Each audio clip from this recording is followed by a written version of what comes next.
हाय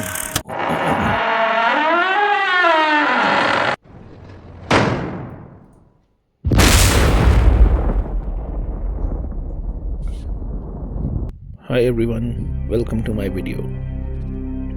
किसी का सवाल था कि अर्थ यानी 3D रियल्म जहाँ आप रहते हैं, इस 3D वर्ल्ड में, यहाँ पे कोई मदद के लिए हायर बीइंग या कोई आता क्यों नहीं अब। दोस्तों, वीडियो को पूरा देखिए और सब्सक्राइब करिए जिनको उस क्रिएटर की, उस परम ब्रह्म की दिव्य रोशनी में आगे जाना है। तो चलिए आगे बढ़ते हैं। दोस्तों, ये एक 3D वर्ल्ड है। ये तो आप मेरी वीडियोस को देखते हुए अब समझ चुके होंगे कि ये एक 3D वर्ल्ड है और यहाँ पर माफ़ कीजिएगा, हम लोग जो हैं एज अ स्कूल स्टूडेंट्स की तरह यहाँ पे रह रहे हैं। और बीच में कुछ ऐसी चीज़ें हुई जिनके कारण ये स्कूल जो है शांति से चलना चाहिए था, ये एक केओस में बदल गया। क्योंकि यहाँ पे जो है कुछ ऐसे नेगेटिव एंटिटीज़ ने डेरा जमा के इसको अपने चंगुल में ले लिया और ये स्कूल जो शांति से चलना चाहिए था, ये केओस के हवाले हो चुका है। और वो नेगेटिव एंटिटीज़ जो हैं इसको अपने चंगुल में पूरी तरह से ले चुके हैं। लेकिन हमें परम ब्रह्म यानी कि जो क्रिएटर है, जो एक क्रिएटर है जिसने सब कुछ रचा है, जो एक कॉन्शियसनेस है जो आपके अंदर है, जो एक वाइट लाइट यानी लव लाइट है, जिसको हम इस तरह समझ सकते हैं कि वो एक अनकंडीशनल लव की एक स्टेट है। वो हमेशा हमारे साथ रहता है। लेकिन ये जो नेगेटिव एंटिटीज़ हैं जिन्होंने हमारे इस प्लेनेट को अच्छे से, सुंदर प्लेनेट को, इस सुंदर धरती को पूरी तरह से बर्बाद करने की कोशिश कर रखी है, पेड़ काटे जा रहे हैं, पॉल्यूशन मचाया हुआ है, बहुत सारे लेवल का मैनिपुलेशन, बहुत बड़े लेवल का मैनिपुलेशन यहाँ पे खुले आम चल रहा है। हमें इस मैनिपुलेशन से बचने के लिए ऑब्वियसली अपने अंदर जाना पड़ेगा, डीप डाइव करना पड़ेगा, यानी मेडिटेशन करना पड़ेगा। और बहुत ही अच्छी हमें नींद की ज़रूरत है ताकि सबकॉन्शियस माइंड में हम अपने आप को प्रोग्राम कर सकें और लूसिड ड्रीमिंग और एस्ट्रल प्रोजेक्शन के ज़रिए हम लोग हायर रियल्म में हायर बीइंग्स के साथ मिलें, उनसे बात करें और उनसे चीज़ों के सॉल्यूशन निकालने। तो दोस्तों, बात आती है कि यहाँ कोई आता क्यों नहीं। अब देखिए, यहाँ पे बहुत सारे जो वन इन्फिनिट क्रिएटर है, उन्होंने अपनी कॉन्शियसनेस के बहुत सारे लोग यहाँ पे भेजे थे, जैसे कि योशुआ, बुद्धा, ओशो, योगानंदा परमहंसा एंड बहुत नाना प्रकार के लोग आए यहाँ पे। गुरु नानक देव जी आए, कई तरह के आए यहाँ पे, कबीर आए, रविदास आए, बहुत तरह तरह के आए यहाँ पे, एनलाइटेंड लोग, रूमी आए, और उन्होंने काफ़ी सारे लोगों को एनलाइटन किया। उन्होंने काफ़ी सारे लोगों को यहाँ पे जो है आत्मबोध करवाया, उस वन इन्फिनिट क्रिएटर के पास उनको पहुँचाया, उस स्टेट में उनको पहुँचाया, वो जो यूनिवर्स का पूरा ज्ञान है वो उनको दिया। लेकिन अब ऐसा हुआ है कि उन बीइंग्स का रास्ता या तो पूरी तरह से ब्लॉक कर दिया है, उन लोगों का रास्ता जो यहाँ पे अब आने चाहिए थे, जो आ नहीं पा रहे, या तो उनका पूरा रास्ता ब्लॉक कर दिया गया है इन नेगेटिव एंटिटीज़ के द्वारा, या तो कुछ ऐसा ह्यूमन को मैनिपुलेट कर दिया गया है कि उनकी फ्री विल जो है डीमन ने अपने पास ले ली है। जी बिल्कुल, ये एकदम गहरी बात मैंने आपको बोली है। ह्यूमंस कई तरह से अपना कंसेंट जो है, अथॉरिटीज़, बहुत सारी बॉडीज़ जो रहती हैं, जो लीडर्स वगैरह होते हैं आपके बड़े, उनको अपना कंसेंट हमेशा देते रहते हैं। और फ्री विल का मतलब ये होता है कि कुछ भी करने की आज़ादी, इसको ये समझिए रज़ामंदी। तो अपनी रज़ामंदी आप अननोइंगली और नोइंगली हमेशा देते रहते आए हैं। और जब आपको ये चीज़ पता चल जाती है कि आपने अपनी रजामंदी से बहुत सारा अपनी फ्री विल को दे दिया है उस नेगेटिव डीमन को, नेगेटिव एंटिटीज़ को, तो उस वक्त से ही आप प्रार्थना में लग जाते हैं, प्रेयर्स में लगते हैं और कोशिश करते हैं कनेक्ट होने की वन इन्फिनिट क्रिएटर से। और जब ऐसा होने लगता है, जैसे बहुत सारे लोग इस तरह से करने लग जाते हैं, तो वन इन्फिनिट क्रिएटर वापस आता है। इन नामों को जो मैंने आपको बताया, बुद्धा, नानक जी एंड योशुआ, इस तरह के लोग जो हायर बीइंग्स, जो हायर सोल्स होते हैं, जो enlightened master, ascended master, pure souls होते हैं, वैसे ही कोई पर्सन अब फिर दोबारा यहाँ आएगा।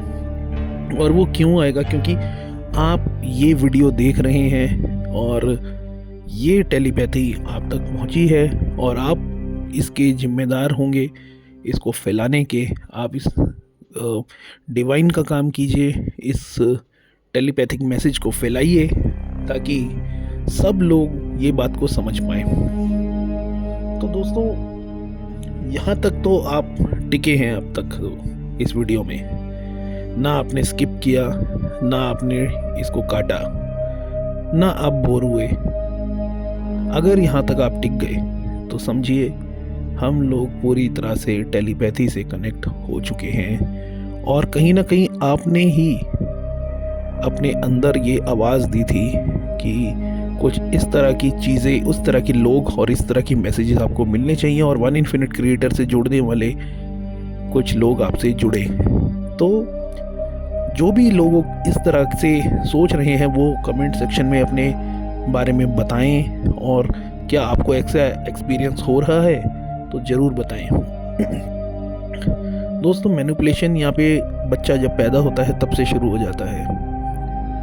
स्कूल में आपको जो है जो चीज़ें पढ़ाई जाती हैं वो ज़्यादा आपके कुछ खास काम आती नहीं है। A² B² C² D², ये सब चीज़ें जो होती हैं रियल लाइफ में उतना ज़्यादा इम्पैक्टफुल नहीं होती हैं। अनलेस आपको पायलट या फिर किसी फिज़िक्स के वर्ल्ड में क्षेत्र में जाना हो, तब तक ये इतना इम्पैक्ट नहीं डालती है आपकी लाइफ में। नॉर्मली जो उसके बाद का जो दुनिया होती है, जब आप कॉलेज जाते हैं तब आप ये मूवीज़ हो गए और ये टीवी में जो चीज़ें दिखाई जाती हैं वो शैतानी चीज़ें देख के पूरा ही डेविल के कंट्रोल में आ जाते हैं। और जब ऐसा हो जाता है तब आप पूरी तरह से पोजेस्ड हो जाते हैं। कई म्यूज़िक ऐसे होते हैं जो कि ये ऐसी साउंड को यूज़ करते हैं, ऐसी फ्रीक्वेंसीज को यूज़ करते हैं जिनसे ह्यूमन जो है पूरी तरह से अपने माइंड को हाईजैक करवा लेता है।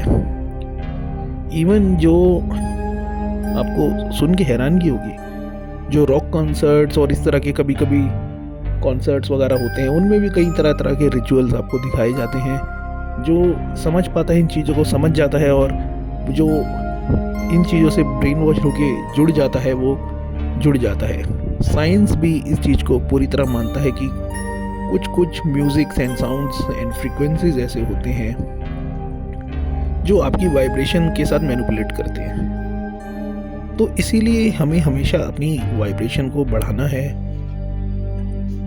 जिसके लिए हमें जितना जल्दी हो सके मेडिटेशन में आप जुड़ जाना चाहिए। क्योंकि एक बहुत बड़ा सिविलाइजेशन का शिफ्ट भी आने को है, जो है बिग शिफ्ट, जिसके बारे में मैं अक्सर आपको बताता रहता हूँ, जिसके बारे में मैंने कल की वीडियो में भी बताया था कि कैसे आप लोग पूरी तरह से ट्रैप्ड हो चुके हैं इस ब्रेड एंड सर्कस के मैनिपुलेशन में, जो कि एक डीमन का मैनिपुलेशन है। क्योंकि इस अर्थ पे जो है अब कब्ज़ा उस डीमन का है, लेकिन वो उनके लिए है जो पूरी तरह से ब्रेन वॉश्ड हैं और हमेशा फिज़िकल वर्ल्ड में ही रहना चाहते हैं। मैं ये नहीं कहता फिज़िकल वर्ल्ड में आपको नहीं रहना, नौकरी मत करो, काम धंधा मत करो, ये मत करो और मूवीज़ वगैरह बिल्कुल बंद कर दो, लेकिन आप इस चीज़ को कम से कम रियलाइज़ तो करें कि वन इन्फिनिट क्रिएटर भी है और हम जो हैं मैनिपुलेट हो रहे हैं। और ये जो मूवीज़ वगैरह, ये जो सर्कस चल रही है जिसमें आपको काम धंधे में पूरी तरह से फंसा के रोटी और मनोरंजन के लिए आपको सर्कस में बिठा दिया जाता है, ये मूवीज़ वगैरह, स्टेडियम वगैरह दिखाना, ये बहुत लंबे समय से चलता आ रहा है और अभी तक कुछ बदला नहीं है। लेकिन बार बार इसको बदलने के लिए वन इन्फिनिट क्रिएटर अपने दूत भेजता आया है या खुद उनके रूप में आता रहा है लोगों को एनलाइटनमेंट देने के लिए। लेकिन अब वो टाइम ज़रूर आएगा जब कोई एनलाइटन बीइंग आएगा और हम सबको एनलाइटनमेंट देगा। और ये जो सिविलाइजेशन का शिफ्ट है, इसमें वही लोग एनलाइटनमेंट लेंगे जो पूरी तरह से वन इन्फिनिट क्रिएटर के साथ अलाइंड हो चुके हैं। तो दोस्तों, ये बहुत ज़रूरी है अभी इस सिविलाइजेशन के लिए। अगर मान लीजिए आपको एनलाइटनमेंट नहीं मिल पाई, लेकिन आपकी जर्नी अब स्टार्ट हुई है स्पिरिचुअल, तो आप हायर रेल्म में जाएंगे, हायर वर्ल्ड में जाएंगे, एक हायर स्पिरिट वर्ल्ड में जाएंगे। और ये भी एक बात है कि एक न्यू अर्थ बन रही है, ये एक न्यू वर्ल्ड बन रहा है। ओल्ड वर्ल्ड जो है वो पूरी तरह से धाराशायी हो जाएगा और पूरी तरह से डेविल के कंट्रोल में होगा। और जो सोल्स अब तक मैनिपुलेशन में उसके साथ हैं, वो सोल्स को वो अपने साथ लेके जाएगा और हमेशा के लिए आपका कनेक्शन वन इन्फिनिट क्रिएटर के साथ पूरी तरह कट ऑफ हो जाएगा। इस बात को आप गांठ मार लीजिए और पूरी तरह से समझ लीजिए, नहीं तो आप बहुत बड़ी मुसीबत में फंस जाएंगे। इसीलिए मैंने बोला है कि जितना हो सके मेडिटेशन करें, जितना हो सके अलाइंड रहे वन इन्फिनिट क्रिएटर से। मेडिटेशन नहीं करते कोई बात नहीं, रात को सोने से पहले अपने सबकॉन्शियस माइंड को प्रोग्राम करें कि हमें हायर वर्ल्ड में भेजो, हमें वन इन्फिनिट क्रिएटर के साथ अलाइन करो। अपने आप को ये बात समझाइए, हमेशा ग्रेटिट्यूड करिए, हमेशा थैंकफुल रहिए। आपके पास रोटी कपड़ा मकान है तो थैंकफुल रहिए। Thank you, have a nice day.